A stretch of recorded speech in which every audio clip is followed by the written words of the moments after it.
문자 왔는데.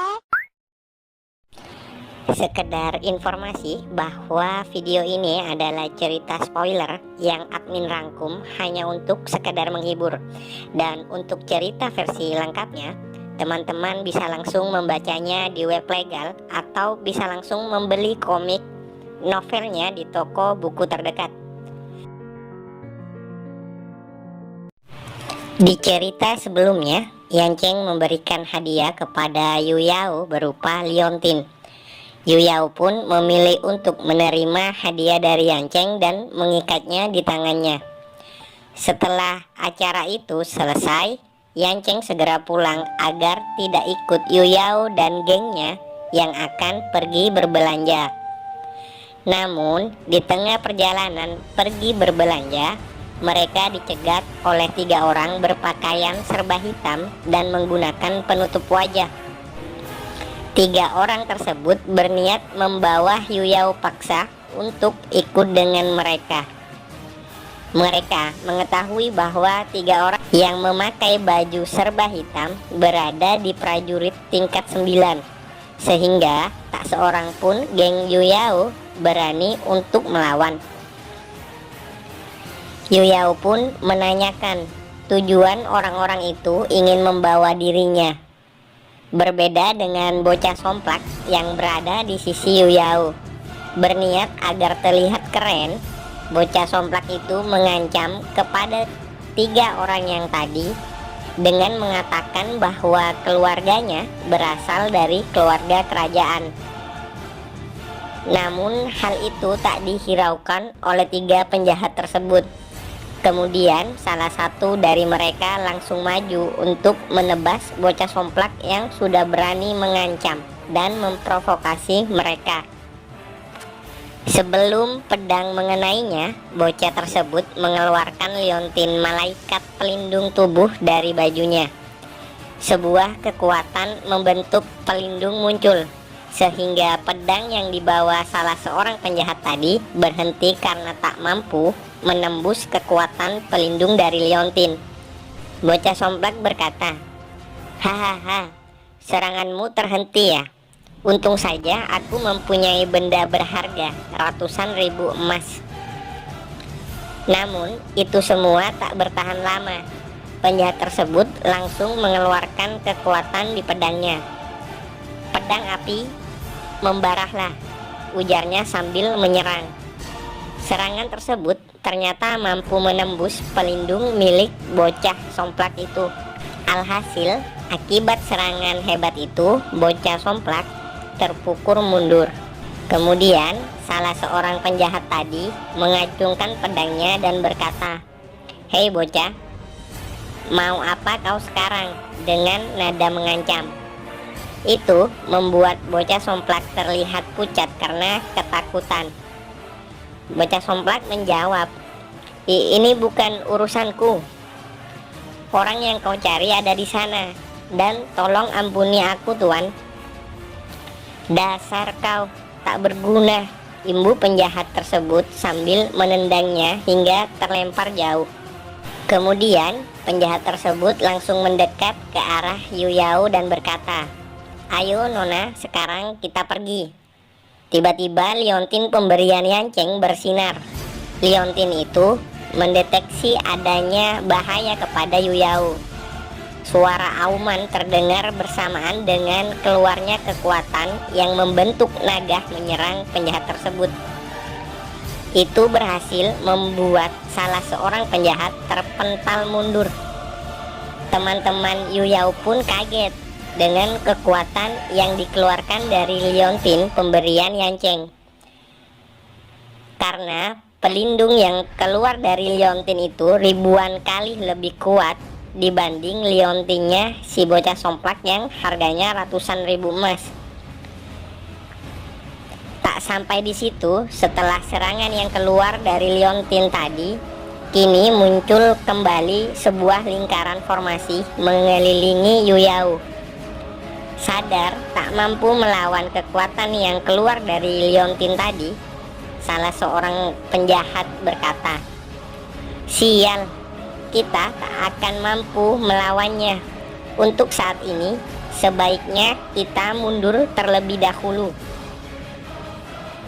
Mengetahui dirinya berhasil selamat akibat liontin pemberian Yancheng, Yu Yao berterima kasih kepada Yancheng bersamaan dengan formasi pelindung yang perlahan memudar. Cerita berpindah. Pada saat yang sama, Yancheng yang berjalan pulang berpikir untuk cepat-cepat menaikkan kultivasinya ke tingkat selanjutnya dengan cara membeli beberapa obat herbal agar bisa membuat ramuan. Teringat sebuah teknik yang bernama Dabao. Menurutnya teknik itu yang sekarang lebih cocok digunakan untuk tubuhnya. Teknik itu juga dirasa Yancheng mampu menerobos seni bela dirinya ke tingkat 6. Tak lama kemudian, Yancheng tiba di salah satu toko obat yang dimiliki oleh seorang tabib hebat. Di dalam toko tampak banyak orang yang sedang mengantri membeli obat, dan beberapa lainnya juga tampak berkonsultasi mengenai penyakitnya. Kalau menurut admin ini seperti klinik ya, atau puskesmas sih. Yang jelas bukan padepokannya si Udin ya, yang katanya mulai sepi semenjak rahasianya dibongkar-bongkar sama si Merah. Tenan. Yancheng yang juga ikut mengantri lalu berkata, tabib ini seorang yang bijaksana. Tak heran jika dia memiliki banyak pelanggan. Tiba saat giliran Yancheng dan langsung ditanya keperluannya.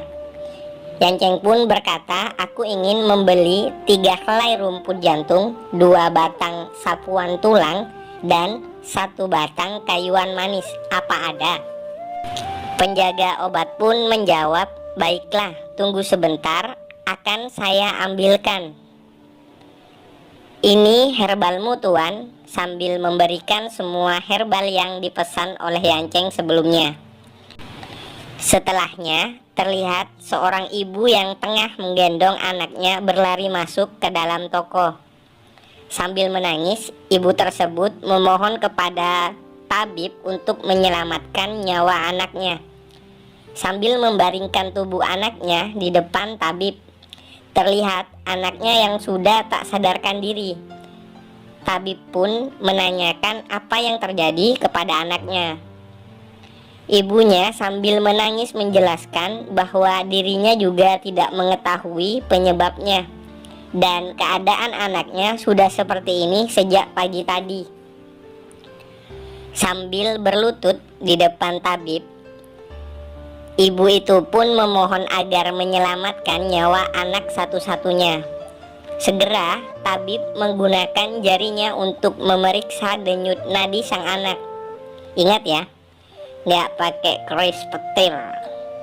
Kemudian tabib berkata dalam hati, denyut nadinya benar-benar rumit. Pernafasannya terganggu, tubuhnya pun panas dan mengeluarkan keringat dingin.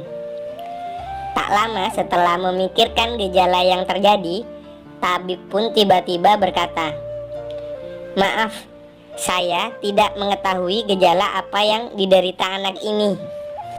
Orang-orang pun kaget mendengar penjelasan dari tabib Li Taiyi. Li Taiyi ya namanya. Kedepannya kita panggil tabib Li saja ya. Oke, lanjut. Orang-orang pun mulai bersimpati kepada anak dan ibu tersebut. Mereka beranggapan jika seorang tabib Li yang terkenal saja tak mampu menangani gejala yang diderita anak itu, apalagi tabib ecek-ecek yang kualifikasinya di bawah tabib Li. Ibunya yang mendengar pun tambah terpukul mengetahui anaknya tak bisa disembuhkan. Lalu bersujud dan berkata, tolong selamatkan anak saya. Saya akan terus bersujud kepada Anda hingga Anda menyelamatkan anak saya. Di sini tabib Li menambahkan bahwa meski dirinya tidak tahu gejalanya, tapi menurutnya penyakit ini terlihat seperti demam kuning.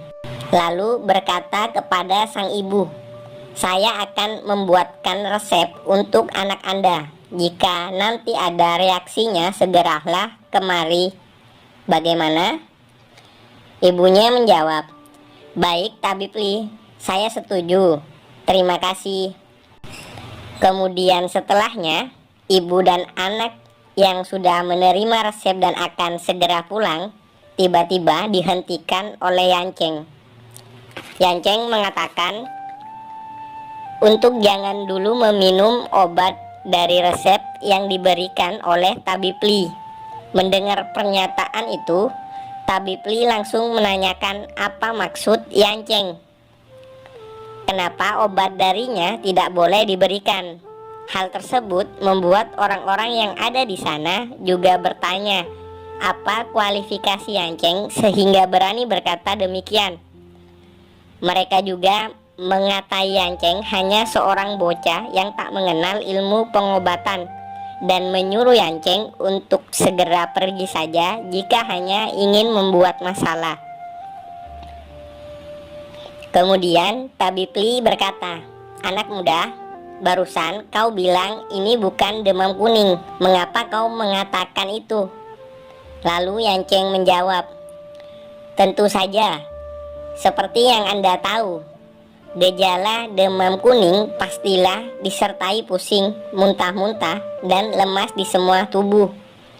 Anak ini benar menderita gejala seperti demam kuning. Tapi ini bukanlah penyakit demam kuning." Tabib Li kemudian bertanya kembali, "Tunggu, apa mungkin kamu mengenal penyakit ini?" Yanceng pun menjawab, "Benar sekali, yang diderita anak ini adalah penyakit ataksia." Tabib Li mengatakan kepada Yanceng untuk tidak mengada-ngada karena tidak ada tanda gejala penyakit seperti yang dikatakan Yanceng. "Apakah kamu yakin, Nak?" tanya Tabib Li. Yanceng pun menjawab dan berkata, "Benar, saya yakin sekali ini bukanlah penyakit demam kuning. Tetapi sebagai seorang tabib, Anda melupakan hal yang sangat penting. Tolong Anda lihat baik-baik sambil membuka mata sang anak." Tabib Li pun terkejut mengetahui itu dan berkata, "Bola matanya kemerahan dan pupilnya menyempit. Tidak salah lagi, ini memang penyakit ataksia." Yanceng kembali menjelaskan lalu berkata, "Resep yang Anda buat barusan sangat berlawanan dengan resep penderita ataksia. Jika anak ini meminumnya, nyawanya pasti tidak tertolong lagi." Dengan terbata-bata, Tabib Li mengatakan, "Tidak, aku." Sebelum Tabib Li menyelesaikan perkataannya, Yanceng langsung berteriak memarahi Tabib Li. "Tindakan yang Anda lakukan benar-benar memalukan. Sebenarnya Anda ini mau menyelamatkan atau mencelakai pasien." Mendengar itu, Tabib Li langsung pucat. Dalam hati berkata, "Apa yang sudah aku lakukan kepada anak malang ini? Kenapa aku bisa membuat kesalahan begini? Apakah aku tidak pantas lagi menjadi tabib?" Seketika Tabib Li langsung tertunduk lemas di hadapan Yanceng lalu berlutut, "Aku mengaku salah. Terima kasih sudah mengajarkanku, Master Tabib. Apa aku sedang bermimpi? Ini pertama kalinya aku melihat Tabib Li berlutut kepada seseorang," kata salah seorang yang ada di sana. Beberapa orang juga menambahkan, "Apa mungkin kemampuan anak ini di atas Tabib Li? Seharusnya kita malu karena tadi sudah menghinanya." Kemudian Yanceng membangunkan Tabib Li yang berlutut di hadapannya, lalu berkata, "Anda harus tahu, setiap manusia pasti melakukan kesalahan. Prioritas yang paling utama adalah menyelamatkan pasiennya." Yanceng menambahkan, "Tabib Li, Anda seharusnya sudah tahu kalau penyakit ini adalah penyakit mematikan. Saya tahu penyakit ini, hanya saja saya bisa meredahkannya, tapi tidak bisa menyembuhkannya. Sontak semua orang kaget mendengarnya, karena penyakit ataksia ini adalah penyakit mematikan dan sulit disembuhkan. Tabib Li pun sampai mengatakan turut berduka cita karena anaknya sudah tidak bisa ditolong lagi. Sambil tersenyum, Yan Cheng berkata, "Anda bicara apa? Apa Anda lupa saya siapa? Bahkan jika kematian pun datang kepadanya, jangan harap saya mengizinkannya." Tabib Li pun yang tak mengerti bertanya apa maksud dari ucapan Yan Cheng barusan. Yan Cheng pun menjawab, "Benar, tadi saya hanya bercanda. Cepat sediakan alat tulismu." Lah, ngeprank nih MC. Segera Tabib Li langsung menyiapkan alat tulisnya dan mencatat semua bahan obat serta cara membuatnya. Semua persis seperti yang diinstruksikan Yan Cheng.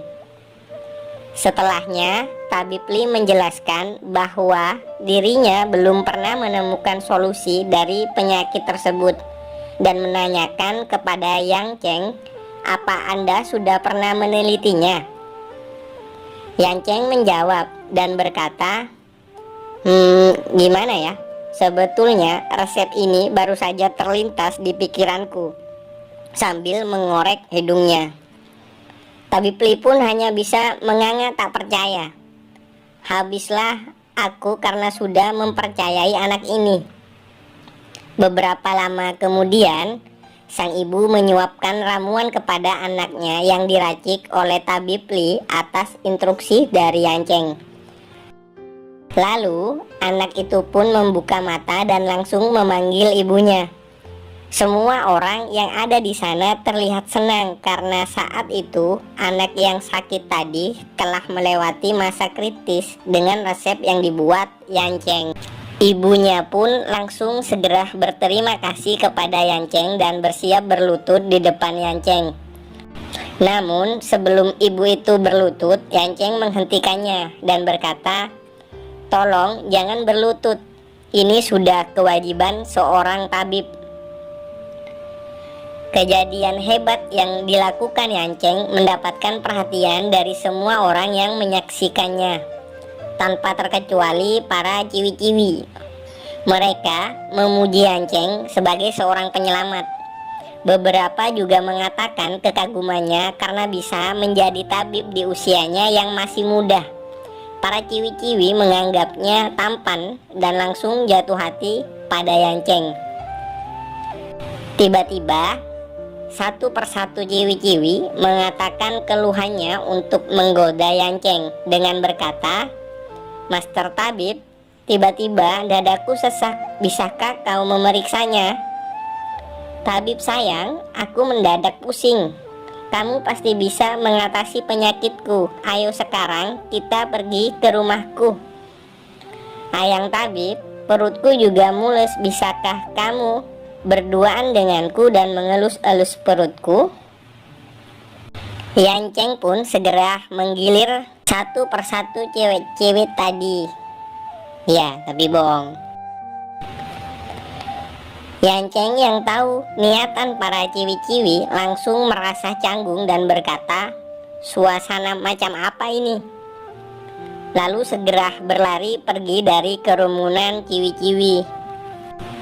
Sebelum Yan Cheng benar-benar pergi, Tabib Li meneriaki Yan Cheng untuk menanyai namanya.